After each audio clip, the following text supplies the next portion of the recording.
So today I'm with Roxy Harper. She is author, novel writer, writing of historical romance. So we're gonna discuss about that. How is everything? Yeah, really good. Thank you. Thanks for having me on this podcast. You're welcome. So how you gonna introduce yourself to my audience? Okay, so I'm Roxy Harper. I released my debut book last month, and it's been a few years in the making. But yeah, I'm really excited and to talk about it with you. You were born and raised in Kenya and are of Portuguese descent before settling in London. How has this rich culture tapestry shaped the worlds and characters you write about? I've been really lucky to have grown up, in Kenya. My ancestors are from Goa when it was under the Portuguese influence. So I've been exposed to lots of different cultures over the last, over my life, and now I live in London. So it's really influenced my writing because I think it's helped make me really open-minded about different cultures, and it's just given me such a different worldview on how to write. So I'm really lucky to have had that background. That's nice. So your ancestor who belong to India, Goa. Yes. Can you tell me a little bit about that? Yeah. So my great grandparents moved over from Goa back in the early 1900s. I also had a set of grandparents move over to Kenya in the sort of 60s, we sort of had a very Goa is a hot pot of cultures, and if you go there today, there's lots of different people. So we came from the time when the Portuguese colonized it, and I think then we moved to Kenya, and so my ancestors have had so much background on lots of different cultures and lots of different languages, religions. It's an interesting place, and with a really interesting history like the rest of India. So I can see your book in front of you, The Viking's Royal Temptation. Yep. What brought you to write about the historical romance? So I love ancient history, and I love history in general, but ancient history in particular. And a lot of the Viking romances are set in Norway or in England, and so I wanted to bring a different setting to the Viking age. And I did a bit of research and found that there were lots of Norse warriors that left Norway and Sweden and Denmark and traveled all the way to Constantinople to become part of this elite fighting unit called the Varangian Guard. And what they did was they swore an oath of fealty to the emperor of Constantinople, and were mercenary warriors and fought on behalf of the emperor. So I really wanted to get behind how the Vikings got all the way from northern Europe all the way down to Constantinople. It doesn't seem realistic, but it did happen, and so I thought I wanted to bring a fresh spin on the story for my readers. How do you define love? That's a really hard question.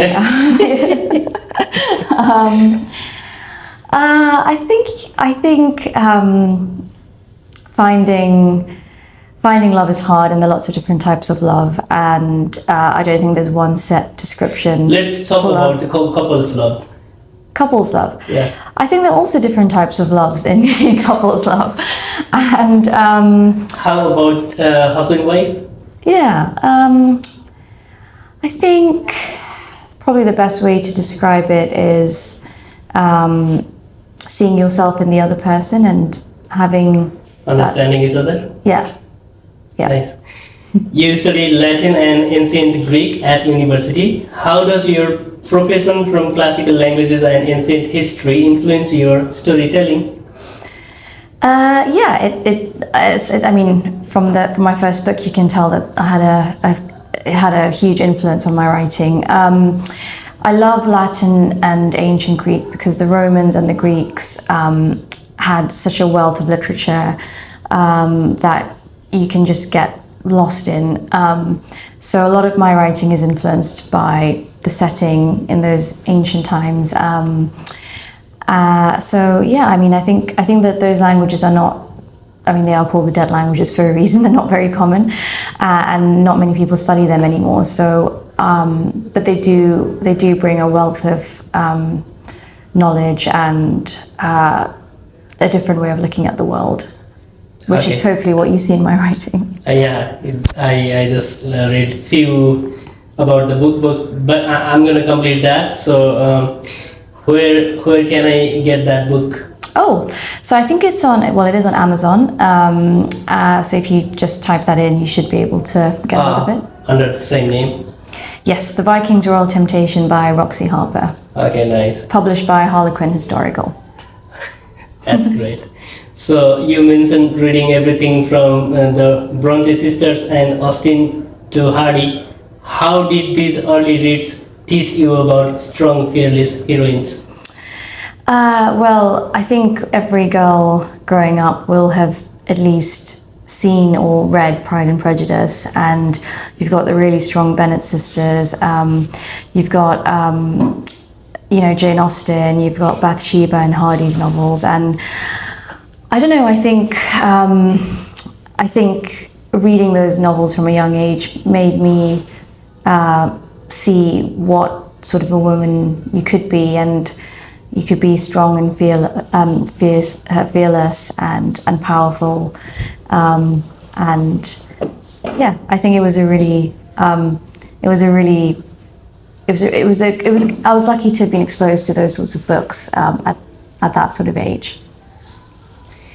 Nice. It was great. Your first story was the one that got published. Is that true? Yeah, that's true. But it was a vital step. What did you learn from that early immature manuscript? Yeah, so the first book that I ever tried to write for Harlequin, which is the book that got, the storyline got selected, and that's how I got picked up by Harlequin. It was my first ever attempt at writing, so there was lots of stuff that I don't think read well. That it probably didn't flow as well. The storyline had a couple of loopholes, but with the help of my editor, we got to a place where I decided to just write a different story, and it was crucial that I did that piece of work because, as any writer knows, you can't. Your first draft's never going to be perfect. Your first story is never going to be perfect. There's lots of. It's like being at a hairdresser's. Lots of cutting of hair, trimming, and if you look at the floor, it's like a million words have just like dropped off and been replaced with something that looks completely different. Okay, so one question. What is your critical appreciation? What people tell us about book? Okay, well, I am really happy to say that if you look on Amazon, I've had some really nice reviews, and as a debut author, I'm really happy and excited that people liked my book.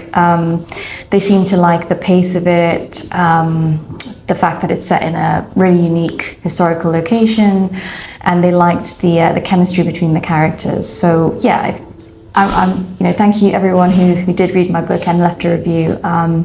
And I really appreciate all the feedback that you've given me. How did you balance historical accuracy with the emotional needs of a romance narrative?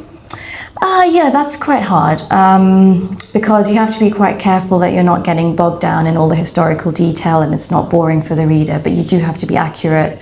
You do have to use a bit of artistic license to add a bit of, a bit of spark to the story. So it is a bit of a balancing act, but I think as a historical writer, you do have to do your research and really make sure that you've got the facts right. And there isn't too much artistic license being used in terms of the history of it. As someone who is romantic at heart, what thematic elements are you most excited to explore in future books? In future books, I think I'm really excited to explore more about lovers, enemies becoming lovers, marriages of conveniences, also just the messy realities of life. For instance, you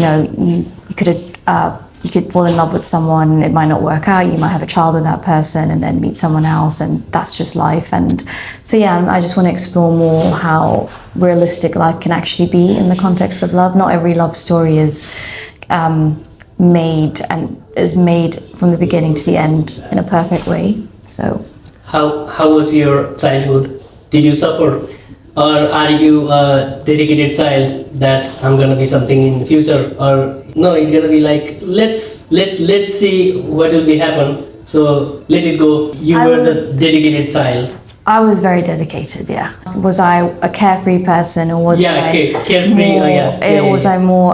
No, I was. You can ask my parents. I was very diligent, did everything by the book, wanted to impress my parents, my teachers. So I was more rigid and molded in what I wanted, less of a carefree person. But hopefully that's changed a little bit. Okay, so you belong to a rich family? No, actually, I don't. We grew up in Kenya. We weren't rich. We weren't poor by any means. But my parents sacrificed a lot They put our education first. So they put us first and themselves last. And so I didn't grow up in a big house or go on loads of holidays. My parents made sure that every cent that they earned was put towards my brother, my sister, and me, and our education. And luckily, I was able to use that to get a scholarship to a really good school in England when I was 14, and so did my brother and sister. And we've come. I guess it's all down to my parents having, in my opinion, the right priorities and giving us a good education. My dad always says people can take a lot away from you, but they can't take your education away. So how do you manage your writing and daytime job at once? Do you have time? I don't know. How do you balance it? I got a lot of things to do. Okay, forget about me. It's gonna be more stressful. It's hard. So my day job is a lawyer. I've got very demanding clients and very unpredictably long hours. So it is quite hard to balance the writing. And writing is not something that you can just dip in and out of for 10, 15 minutes. You have to have a whole it takes block. Time. Yeah, you have to have a whole block of time that you could just sit down and just write what you need to write.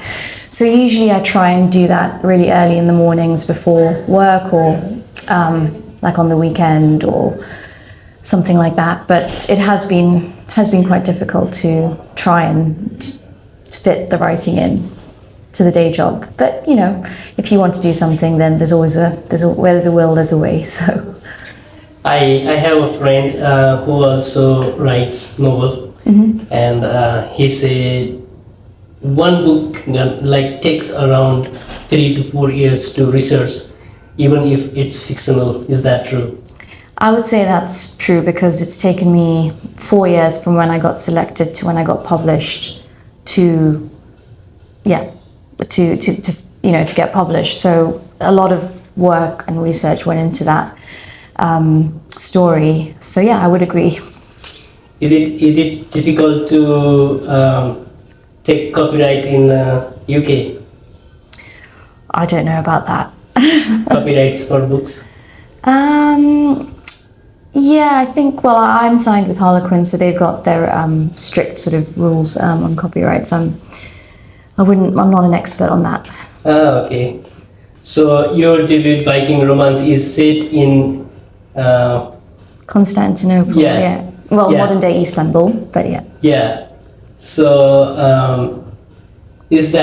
what drew you to that specific historical setting and those character types? I think Well, Constantinople is a little bit like Jerusalem. It's got all this history, which I really wanted to tap into. It's been overtaken by lots of different peoples over centuries. You've had the Christians, the Ottomans, briefly the Bulgars. So it was a setting that I thought would be quite multicultural and unusual as well. So that's why I chose it. It was called the Jewel of the Eastern Roman Empire when it was in its heyday, and that was for a reason. It's surrounded by sea on three sides. It was a crucial trading port along the Silk Road.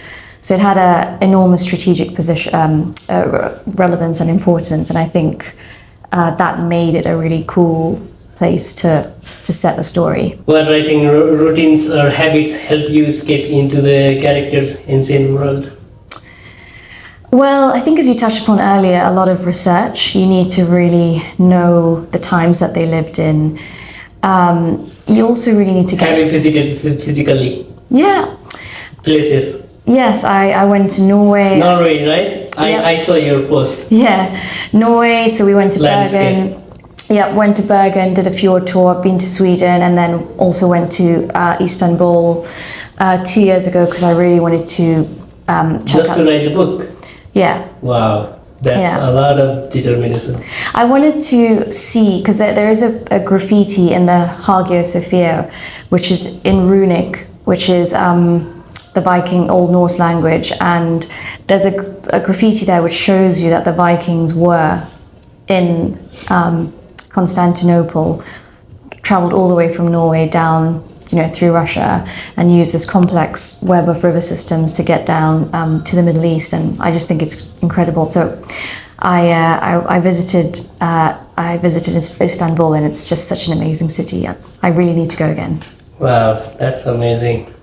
So, what do you think of writing like some more novels in future? Are you working on it? Yes, I've just finished the sequel to The Vikings Royal Temptation, which will be out in March next year.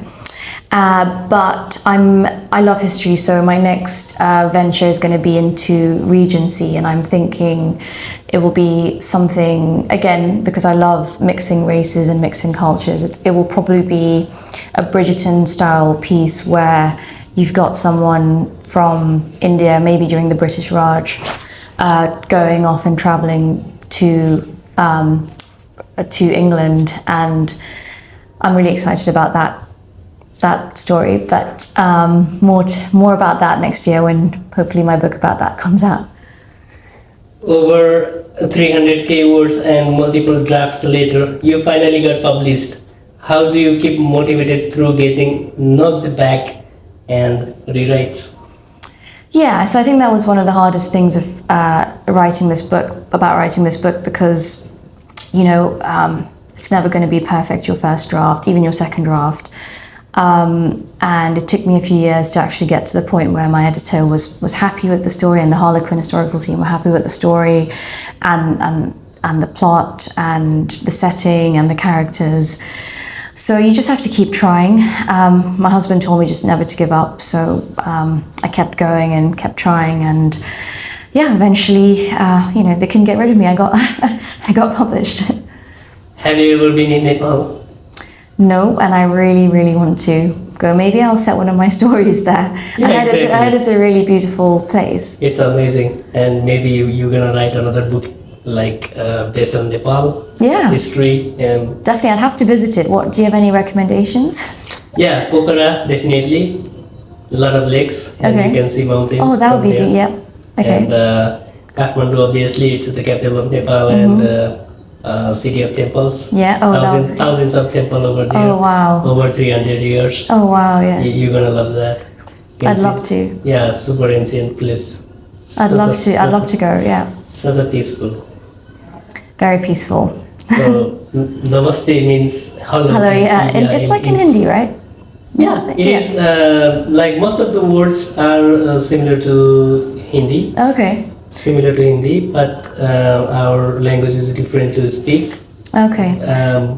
Indian people they don't understand Nepali, but we Nepalese understand the Hindi because of Bollywood. Ah, I see. influence, you know. Yeah, so the Goan language is called Konkani, and that's a strange mixture of Hindi and Portuguese all mixed together. Ah, But I don't think it's the same. As I'm not sure you'd be able to do understand. you speak Hindi? No, I would like to learn it, but You don't know. Okay. no, unfortunately not. Because you lived in India 100 years ago, more than 100 years. Yeah, my family did. Yeah. Yeah. Maybe your mom dad also can't speak Hindi, I think. No, I think no. Okay, so let's talk about the current topic. In the run up to South Asian Heritage Month, can you share some thoughts for inspiring authors in that part of the world? Yeah. So South Asia Heritage Month is coming up, and From from I think it's July 18th to August 18th. Okay. Give or take a few It runs days. for a month. Okay. And it celebrates authors from South Asia. So it's actually a coincidence that we met at this time. I'm from South Asia. Exactly, and so am I. I suppose the main thing is to tell all of the authors out there, from South Asia, if you're looking to try and achieve something, it doesn't have to be writing, it could be anything. You just have to keep trying, don't give up, and use your multicultural background to your advantage. And I think in a good way, I think it's great that South Asia has such a rich history and there's so much to tap into there. So just keep going, and if you want to do something, don't think about it, just do it. Wow, that's great. That. So I think we are almost done. So Yeah. what do you want to say to my audience at last? Well, it was really. What advice do you want to give? Well, firstly, I just wanted to say thank you for having me. It was a really Pleasure. special meeting and a great encounter to meet you at this time, Yeah. and to see what you've achieved. And advice, well, I think just as I said before, just if you want to do something, just try and do it. Keep doing. Keep doing, keep trying. It was pleasure. Thank you so much. Thank you so dear much. audience, for watching us. Thank you. Thank you. Namaste. Namaste.